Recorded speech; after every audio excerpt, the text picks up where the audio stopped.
세상엔 가끔 말도 안 되는 일이 벌어지곤 합니다. 평균 월급이 15만 원에 불과한 작은 나라에서 한 젊은 여성이 낯선 언어, 한국어를 붙잡기 시작했습니다. 처음엔 아무도 주목하지 않았지만 그 선택은 그녀의 인생을 완전히 뒤바꿔 놓았습니다. 믿을 수 없는 기회, 예상하지 못했던 감동, 그리고 결국 한 나라 전체를 다시 바라보게 되는 결정까지 이어졌습니다. 과연 그녀에게는 어떤 일이 있었던 걸까요? 그 전에 구독과 좋아요를 눌러주시면 영상 제작에 큰 힘이 됩니다. 안녕하세요. 저는 조지아 시골 마을에서 태어난 마리입니다. 우리 마을은 수도 트빌리시까지는 차로 6시간이나 걸리는 산으로 둘러싸인 작은 곳이었죠. 저희 집은 돌로 지은 낡은 2층 집이었어요. 1층엔 가축들이 살았고 2층이 우리 생활 공간이었죠. 어렸을 때부터 전 언어에 관심이 많았습니다.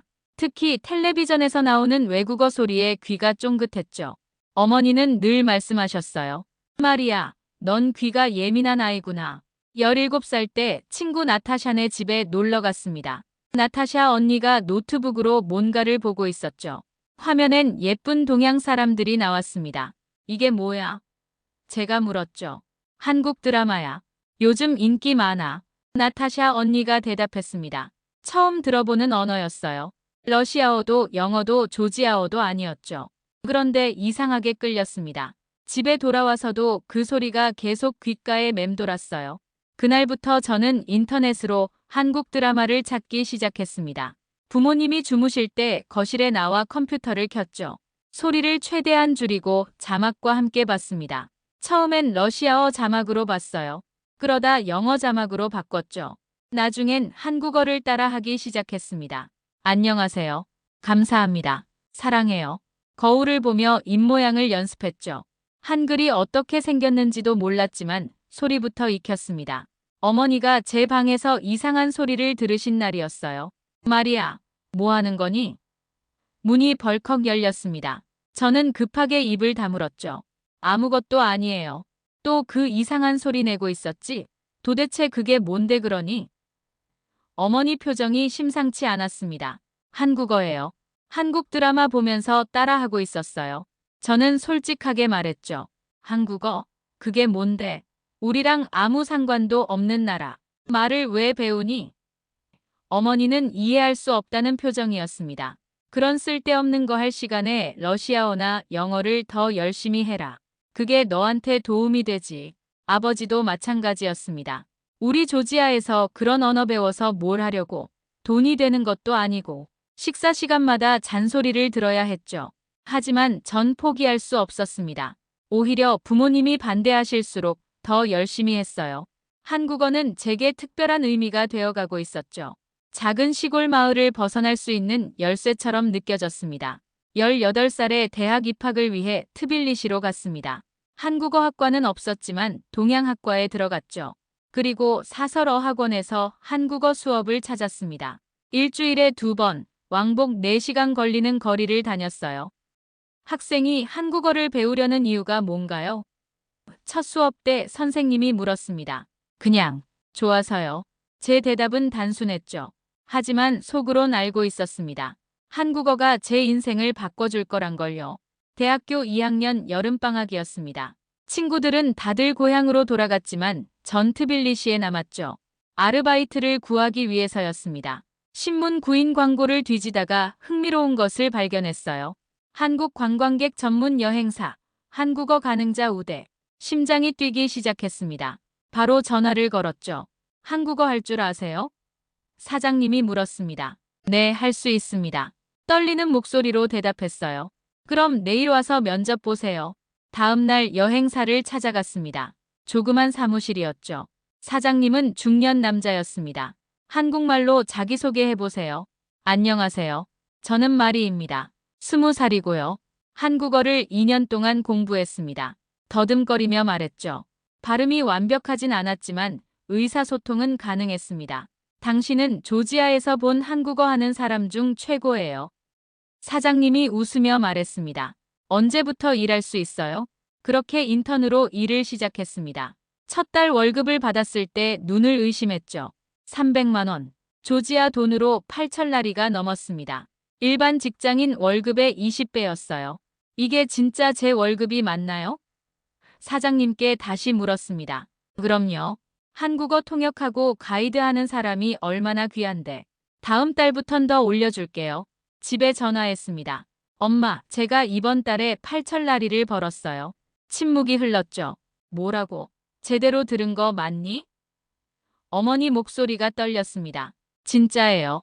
한국어로 일하니까 이렇게 많이 줘요. 자랑스러웠습니다. 드디어 한국어 공부가 인정받은 기분이었죠. 우리 딸이 정말 대단하구나. 어머니가 처음으로 제 선택을 인정해 주셨습니다. 그날 밤 집에선 축하 파티가 열렸다고 들었죠. 일은 순조로웠습니다. 한국 관광객들을 안내하고 통역했어요. 때론 방송국 촬영팀이 와서 코디네이터 역할도 했죠. 한국 예능 프로그램이 조지아에서 촬영할 때였습니다. 마리 씨는 한국어를 어디서 배웠어요? PD님이 물었습니다. 혼자 독학했습니다. 드라마 보면서요. 대단하네요. 한국 와본 적 있어요? 아직 없습니다. 꼭 한번 오세요. 초대할게요. 그 말이 씨앗이 됐습니다. 한국에 가고 싶다는 생각이 점점 커졌죠. 월급을 차곡차곡 모았습니다. 6개월 후 제 통장엔 2만 달러가 있었어요. 워킹홀리데이 비자를 알아봤습니다. 다행히 한국과 조지아는 워킹홀리데이 협정이 있었죠. 서류를 준비하고 신청했어요. 한 달 후 비자가 나왔습니다.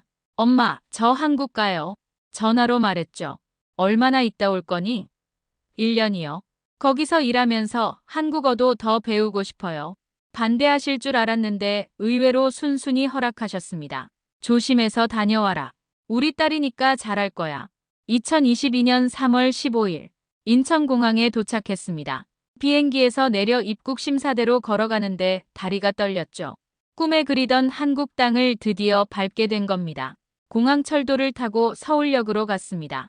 플랫폼에 내려섰을 때 눈물이 났어요. 여기가 진짜 서울역이구나. 드라마에서 수없이 봤던 그곳이었죠. 지하철을 타고 숙소로 갔습니다. 고시원이었지만 제겐 궁정 같았어요. 짐을 풀고 편의점에 갔죠. 24시간 열려 있다는 게 신기했습니다. 삼각김밥, 컵라면, 바나나 우유. 드라마에서 봤던 것들을 하나씩 사봤어요. 첫 일주일은 정신없이 지나갔습니다. 번역 에이전시에 등록하고 일감을 받기 시작했죠. 조지아어에서 한국어 통번역은 수요가 많았습니다. 하루에 10만 원씩 벌 수 있었어요. 코디 일도 계속했습니다. 한국 방송국에서 조지아 관련 프로그램을 만들 때마다 저를 찾았죠. 일당이 30만 원이었습니다. 한 달에 400만 원 이상 벌 수 있었어요. 미쳤다. 통장 잔고를 볼 때마다 나오는 말이었습니다. 조지아에선 상상도 못할 금액이었죠. 그동안 무시당했던 한국어 공부가 이렇게 큰 결실을 맺을 줄은 몰랐습니다. 한국 생활 6개월째 되던 날이었습니다. 어머니와 영상통화를 하다가 갑자기 생각이 났죠. 엄마, 지금 제가 어디 있는지 보여드릴까요? 휴대폰을 들고 밖으로 나갔습니다. 명동 거리를 걸으며 화면을 돌렸죠. 여기가 서울에서 가장 유명한 거리예요. 보세요. 사람들 정말 많죠? 어머니는 화면에 못을 박은 듯 쳐다보셨습니다. 세상에. 이게 정말 한국이니? 건물들이 어떻게 이렇게 높아? 편의점에 들어갔습니다. 엄마, 여기 24시간 열어요. 새벽 3시에도 와서 먹을 걸 살 수 있죠. 진열대를 하나하나 보여드렸습니다. 이게 김밥이에요. 삼각김밥. 이건 도시락이고요. 음식이 이렇게 많아? 어머니는 놀라움을 감추지 못했습니다. 우리 동네 가게는 빵이랑 우유밖에 없는데. 다음 날은 병원 시스템을 보여드렸습니다. 어제 감기 기운이 있어서 병원에 다녀왔어요. 앱으로 예약하고 10분 만에 진료받죠. 휴대폰 화면을 보여드렸습니다. 믿을 수가 없구나. 어머니가 한숨을 쉬셨습니다. 우리는 병원 가려면 아침부터 줄 서서 하루 종일 기다리는데 지하철역으로 갔습니다. 5분마다 지하철이 와요. 시간표가 정확해서 1분도 안 늦죠. 스크린도어가 열리고 사람들이 질서정연하게 타고 내리는 모습을 보여드렸습니다. 마리아, 우리가 사는 곳이랑 너무 다르구나. 어머니 목소리에 부러움이 묻어났습니다. 한국이 이렇게 발전한 나라인 줄 몰랐어. 그때부터 부모님은 한국에 관심을 갖기 시작했습니다. 아버지도 통화에 자주 참여하셨죠. 거기 치안은 어떠니? 밤에 돌아다녀도 안전해. 새벽 2시에 혼자 걸어다녀도 무서울 게 없어요. CCTV도 많고 경찰도 자주 순찰하고요. 어느 날 큰 결심을 했습니다. 엄마, 아빠, 제가 한국으로 초대할게요. 직접 와서 보세요. 6개월 동안 열심히 일해서 항공료와 체류비를 마련했습니다. 부모님 비자 신청도 도왔죠. 조지아 여권으로는 한국에 무비자로 30일 체류가 가능했습니다. 2023년 10월 5일 인천공항 입국장에서 부모님을 기다렸습니다. 게이트가 열리고 어머니가 먼저 나오셨죠. 마리아. 어머니를 꼭 안았습니다. 1년 만에 재회였어요. 여기가 정말 한국 공항이구나. 아버지가 천장을 올려다보며 말씀하셨습니다. 텔레비전에서나 보던 곳인데 공항 철도를 타고 서울로 향했습니다. 차창밖 풍경에 부모님은 연신 감탄하셨죠. 길이 어떻게 이렇게 깨끗하니? 차들이 줄을 정확하게 맞춰서 가네. 서울역에 도착했습니다. 우와! 아버지가 입을 벌린 채 서 계셨습니다. 역사 내부의 거대한 공간과 수많은 상점들이 충격적이었나 봅니다. 숙소는 제가 머물던 고시원 근처 게스트하우스였습니다. 짐을 풀고 편의점으로 갔죠. 뭐든 골라보세요. 부모님은 마치 박물관에 온 것처럼 구경하셨습니다. 어머니는 김밥 코너에서 떠나질 못했습니다. 이게 다 바로 먹을 수 있는 거야? 참치김밥, 전주비빔 김밥, 참치마요 김밥. 하나씩 집어들고 살펴보셨죠. 계산대에서 또 한 번 놀라셨습니다. 카드만 대면 돼요? 간편결제 시스템이 신기하셨나 봅니다. 현금 안 써도 되는구나. 저녁엔 근처 식당에 갔습니다. 김치찌개와 불고기를 주문했죠. 이게 그 유명한 김치구나. 어머니가 조심스럽게 한 젓가락 드셨습니다. 맵긴 한데 맛있네. 식사 후 한강으로 산책을 갔습니다. 야경을 보신 부모님은 말을 잃었죠. 이게 강이야? 바다 같은데. 반포대교 무지개 분수가 시작됐습니다. 세상에. 다음 날 가장 감탄하신 건 의료 시스템이었습니다. 부모님 건강검진을 예약했거든요. 2시간 만에 다 끝나요? 아버지가 믿을 수 없다는 표정이었습니다. 오후에 결과까지 받아보신 어머니가 말씀하셨습니다. 조지아에선 이런 검사 하나 받으려면 몇 달을 기다려야 하는데 의사 선생님의 친절한 설명도 인상 깊으셨나 봅니다. 한국 여행 일주일째 되던 날 저녁이었습니다. 숙소에서 쉬고 있는데 어머니가 갑자기 말씀하셨죠. 마리아, 우리가 이런 나라에 살 수 있으면 얼마나 좋을까? 순간 가슴이 뛰었습니다. 어머니가 이런 말씀을 하실 줄은 몰랐거든요. 정말요? 한국에 살고 싶으세요? 병원도 좋고 교통도 편하고 안전하고. 어머니는 손가락을 꼽으며 말씀하셨습니다. 무엇보다 내가 여기 있잖니. 아버지도 고개를 끄덕이셨습니다. 나도 그렇게 생각해. 이런 환경에서 늙어가면 좋겠다. 그때 제 오빠에게서 전화가 왔습니다. 조지아에 있는 오빠는 트럭 운전사로 일하고 있었죠. 영상통화로 연결했습니다. 엄마, 아빠, 거기 어때? 오빠가 물었습니다. 야, 여기 정말 대단하다. 아버지가 흥분해서 말씀하셨어요. 도로가 마치 활주로 같아. 신호등도 완벽하게 작동하고. 진짜요? 물류 시스템은 어때요? 오빠가 관심을 보였습니다. 운전사다 보니 교통과 물류에 특히 관심이 많았죠. 내일 물류센터 구경 가기로 했어. 제가 대답했습니다. 삼촌 부탁으로 특별히 견학 허락받았거든. 다음 날 경기도의 한 대형 물류센터를 방문했습니다. 오빠와 계속 영상통화를 연결한 채로요. 자동화된 분류 시스템과 바코드 스캐너, 컨베이어 벨트를 보고 오빠는 연신 감탄했죠. 말도 안 돼. 이게 진짜야? 오빠의 목소리가 떨렸습니다. 조지아에선 아직도 손으로 다 분류하는데 여기서는 트럭 운전사들도 태블릿으로 일정 관리하고 GPS로 최적 경로를 찾아요. 설명을 더하자 오빠는 침묵했습니다. 저녁 식사 시간. 온 가족이 영상통화로 모였습니다. 나도 한국 가서 일하고 싶다. 오빠가 먼저 말을 꺼냈죠. 거기서 일하면 진짜 많은 걸 배울 수 있을 것 같아. 우리 다 같이 갈 수 있으면 좋겠는데. 어머니가 한숨을 쉬셨습니다. 하지만 어떻게 가능하겠니? 우린 나이도 많고. 그날 밤 잠들기 전까지 가족 이민에 대한 이야기가 계속됐습니다. 처음엔 그저 상상으로 시작했지만 점점 구체적인 계획으로 발전했죠. 마리가 먼저 자리 잡고 우리를 초청하면 어떨까? 아버지가 제안하셨습니다. 오빠는 운전 기술이 있으니 취업할 수 있을 거야. 한국어를 배워야겠네.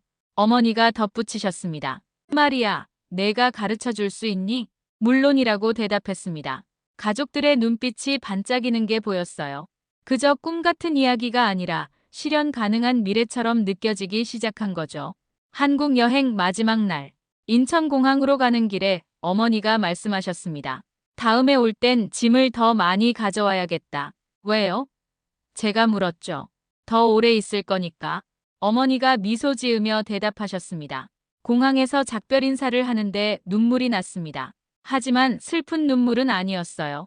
희망의 눈물이었죠. 우리 가족이 한국에서 함께 살 수 있다는 희망 말입니다. 곧 다시 만날 거야. 아버지가 제 어깨를 두드리셨습니다. 그때까진 내가 길을 닦아놔라. 부모님이 떠난 후 전 더 열심히 일하기 시작했습니다. 이제는 저 혼자만의 삶이 아니었어요. 온 가족의 미래가 제 손에 달려 있었으니까요. 한국 드라마를 보며 시작한 언어 공부가 이렇게 큰 변화를 가져올 줄은 꿈에도 몰랐습니다. 하지만 이건 시작에 불과했죠. 진짜 도전은 이제부터였습니다. 부모님이 조지아로 돌아간 후 저는 본격적으로 가족 이민을 준비하기 시작했습니다. 먼저 이민 전문 변호사를 찾아갔죠. 상담료가 비쌌지만 정확한 정보가 필요했습니다. 가족 초청 비자는 조건이 까다롭습니다. 변호사가 설명했어요.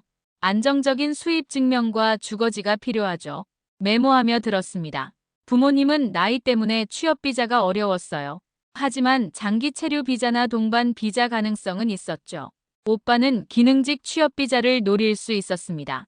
트럭 운전 경력이 있다면 가능하겠네요. 한국어 능력 시험 점수가 필요합니다. 희망이 보이기 시작했어요. 집으로 돌아와 가족 회의를 했습니다. 영상통화로 모두 연결했죠. 자, 이제부터 우리 가족 모두 한국어 공부를 시작합니다. 제가 선언했어요. 어떻게 시작하면 될까? 오빠가 물었습니다. 일단 한글부터 배워야죠. 매일 저녁 8시에 화상 수업할게요. 시간표를 짰습니다. 주 5일, 하루 2시간씩 가족 한국어 수업을 하기로 했죠. 첫 수업은 한글 자음과 모음이었습니다. 화면 너머로 가족들이 따라했어요. 발음이 서툴렀지만 열심이었습니다. 특히 오빠는 노트에 꼼꼼히 적으며 공부했죠. 이건 가야, 이건 나, 합치면 가나가 돼요. 천천히 설명했습니다. 이른이 넘은 부모님도 포기하지 않으셨어요. 어렵긴 하지만 재미있구나. 어머니가 웃으셨죠. 오빠는 따로 숙제를 더 요청했습니다. 물류 관련 용어도 알려줘. 전 택배, 배송, 입고, 출고 같은 단어들을 정리해서 보냈죠. 오빠는 매일 아침 출근 전에 암기했다고 합니다.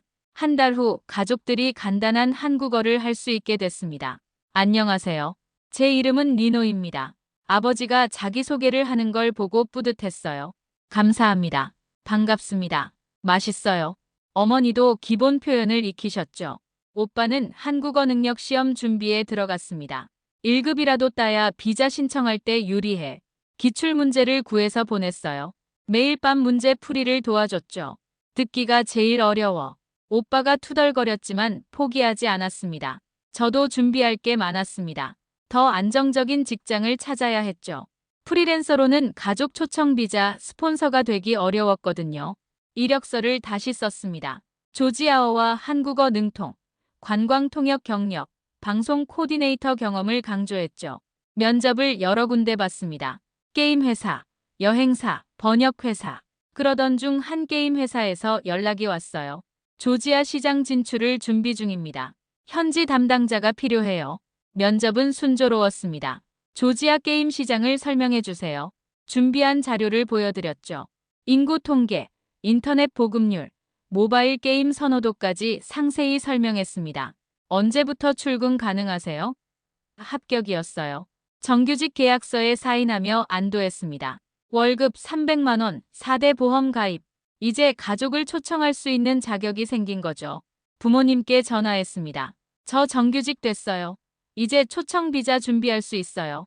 오빠도 준비를 서둘렀습니다. 토픽 시험에 응시했고 1급에 합격했죠. 운전 경력 증명서도 영문으로 준비했어요. 한국 운전면허로 바꿔야 한대. 국제운전 면허증도 발급받았습니다.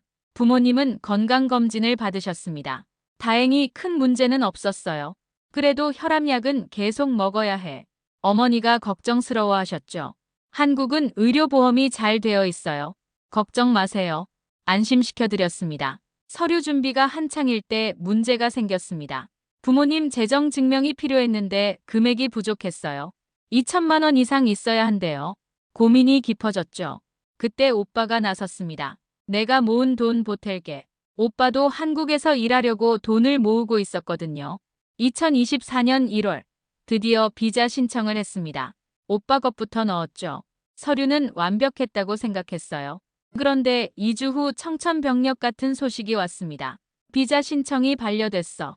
오빠의 목소리가 떨렸어요. 이유를 확인해보니 경력증명서가 문제였습니다. 한국에서 요구하는 양식과 달랐던 거죠. 조지아 정부 발급 서류가 이것밖에 없는데. 오빠가 좌절했습니다. 포기하지 마. 다시 준비하면 돼. 격려했지만 속으론 저도 불안했어요. 영사관에 문의하고 필요한 서류를 다시 확인했죠.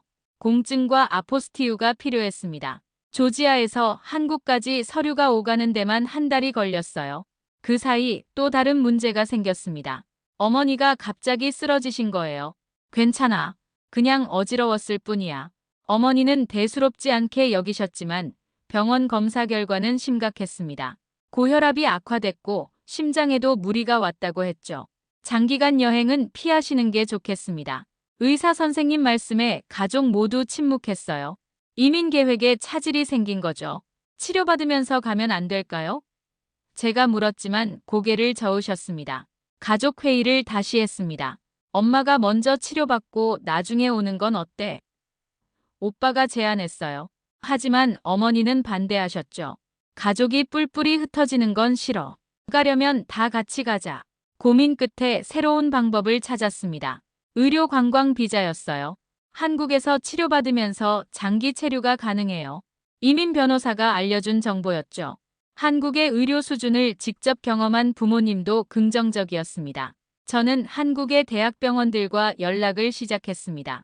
국제진료센터에 문의하고 견적을 받았죠. 고혈압과 심장질환 치료 가능합니다. 장기 치료 계획도 세워드릴 수 있어요. 희망이 다시 생겼습니다. 오빠도 포기하지 않았습니다. 두 번째 비자 신청을 준비했죠. 이번엔 한국 물류회사에서 초청장을 받았습니다. 제가 아는 지인 통해 연결됐어요. 조지아어 가능한 직원이 필요했거든요. 중앙아시아 물류 확대 계획이 있어서 운이 좋았습니다. 그때 저도 결심했습니다. 제가 가족 전체의 스폰서가 되겠습니다. 월급으론 부족했지만 더 열심히 일하기로 했죠. 야근도 마다하지 않았고 주말엔 번역 아르바이트도 했습니다. 통장 잔고가 조금씩 늘어났어요. 하지만 스트레스가 극에 달했습니다. 가족들 비자 서류 준비하랴, 일하랴, 돈 모으랴. 잠자는 시간도 줄였죠. 그러다 저도 쓰러졌습니다. 과로였어요. 무리하지 마. 우리가 미안해서 어떡하니. 어머니가 우셨습니다. 병원에서 일주일 쉬었습니다. 그 시간 동안 많은 생각을 했죠. 혼자서는 안 된다는 걸 깨달았어요. 도움을 요청하기 시작했습니다. 한국에 있는 조지아 교민들, 회사 동료들, 이민 경험자들 모두가 조언과 도움을 줬죠. 2024년 봄 드디어 가족들이 한국 땅을 밟았습니다. 어머니는 의료 관광 비자로, 아버지는 동반 비자로, 오빠는 취업 비자로 입국했죠. 인천공항에서 가족들을 만났을 때 눈물이 났습니다. 이제 정말 시작이구나. 처음 한 달은 정신없었습니다. 집 구하기, 병원 등록, 은행 계좌 개설, 할 일이 산더미였죠. 경기도 파주에 작은 빌라를 얻었습니다. 조지아 집보다 작네. 아버지가 웃으셨어요. 하지만 훨씬 편리하잖아요. 어머니가 맞장구 치셨죠. 어머니는 일주일에 2번 병원에 다니셨습니다. 한국 의료보험은 없었지만 치료비가 조지아보다 합리적이었어요. 의사 선생님이 친절하게 설명해 주시는 게 제일 좋아. 치료 경과도 좋았습니다. 혈압이 안정되기 시작했죠. 오빠는 물류회사에 출근했습니다. 첫날 긴장한 모습이 역력했어요. 한국 직장 문화가 엄격하다던데. 하지만 일주일 후엔 자신감이 생겼죠. 생각보다 괜찮아. 체계적이고 효율적이야. 트럭 운전 실력도 빨리 적응했습니다. 아버지는 집에서 쉬시다가 동네 탐방을 시작했습니다. 여기 노인정이 있더라. 한국 할아버지들과 친해지셨어요. 말은 잘 안 통해도 바둑으로 소통하셨죠. 내가 이겼어. 저녁마다 자랑하셨습니다. 한 달 후 온 가족이 모여 저녁을 먹었습니다. 김치찌개와 삼겹살이었죠. 이제 김치 맛을 알겠어. 어머니가 웃으셨어요. 된장찌개도 맛있더라. 아버지도 한국 음식에 적응하셨습니다. 월급 받았어. 오빠가 자랑스럽게 말했죠. 조지아에서 1년 벌 돈을 한 달에 벌었어. 정규직 전환 제안도 받았다고 했습니다. 한국어만 좀 더 늘면 팀장도 할 수 있대. 계절이 바뀌었습니다. 여름엔 에어컨이, 겨울엔 온돌이 있어 편했죠. 조지아에선 겨울에 집이 너무 추웠는데 어머니가 따뜻한 방바닥을 쓰다듬으셨어요. 사계절이 뚜렷한 한국 날씨도 마음에 드신다고 했습니다. 어머니 건강도 좋아졌습니다. 정기 검진 결과 수치가 많이 개선됐어요. 한국 와서 오히려 건강해진 것 같아. 매일 동네 공원을 산책하시는 게 도움이 됐나 봅니다. 깨끗한 공기와 안전한 환경이 주는 심리적 안정감도 컸죠. 2025년 현재 우리 가족은 완전히 한국에 정착했습니다. 저는 게임 회사에서 해외 마케팅 팀장으로 승진했어요. 조지아뿐 아니라 CIS 지역 전체를 맡게 됐죠. 월급도 많이 올랐습니다. 오빠는 대형 운전면허를 취득했습니다. 이제 더 큰 트럭을 운전하며 전국을 다녀요. 한국 도로는 정말 최고야. 매일 감탄한답니다. 회사에서도 인정받아 신입 외국인 직원 교육도 맡고 있죠.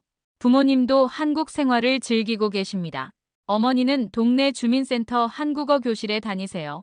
이제 시장에서 혼자 장도 봐. 자랑스러워 하십니다. 김치 담그기도 배우셨어요. 아버지는 동네 어르신들과 등산 모임을 만드셨죠.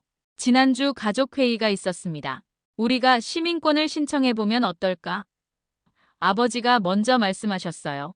영주권을 받은 지 얼마 안 됐지만 이미 한국인이 된 기분이라고 하셨죠. 동의해요. 어머니도 고개를 끄덕이셨습니다. 이제 여기가 우리 집이야. 오빠도 찬성했어요. 평생 한국에서 살고 싶어. 돌이켜보면 정말 놀라운 여정이었습니다. 조지아 시골에서 한국 드라마를 보던 소녀가 가족 전체를 한국으로 이끌었으니까요. 한국어 공부를 반대하던 부모님이 이제는 한국 시민이 되고 싶어 하십니다. 너는 바퀴벌레다. 어머니의 말씀이 생각납니다. 어떤 환경에서도 살아남는다는 뜻이었죠. 하지만 이제 그 의미가 바뀐 것 같아요. 단순히 살아남는 게 아니라 더 나은 삶을 개척하는 힘이었던 거죠. 일요일 아침, 온 가족이 한강공원에 나갔습니다. 자전거를 타고 피크닉을 즐겼죠. 다른 가족들과 어울려 웃고 떠드는 우리 모습이 자연스러웠습니다. 마리아, 고맙다. 어머니가 제 손을 잡으셨어요. 내 덕분에 우리가 이런 삶을 살 수 있게 됐어. 눈물이 났습니다. 행복한 눈물이었죠. 한국어 한 줄이 만든 기적. 우리 가족의 인생 역전 스토리는 이제 막 시작됐습니다. 앞으로 더 많은 도전이 있겠지만 우리는 함께 헤쳐나갈 거예요. 한국이라는 기회의 땅에서 말입니다. 오늘의 사연은 여기까지입니다. 사연이 재미있었다면 구독과 좋아요 눌러주세요. 감동살롱은 더 감동 있는 사연으로 찾아뵐게요. 항상 행복하세요.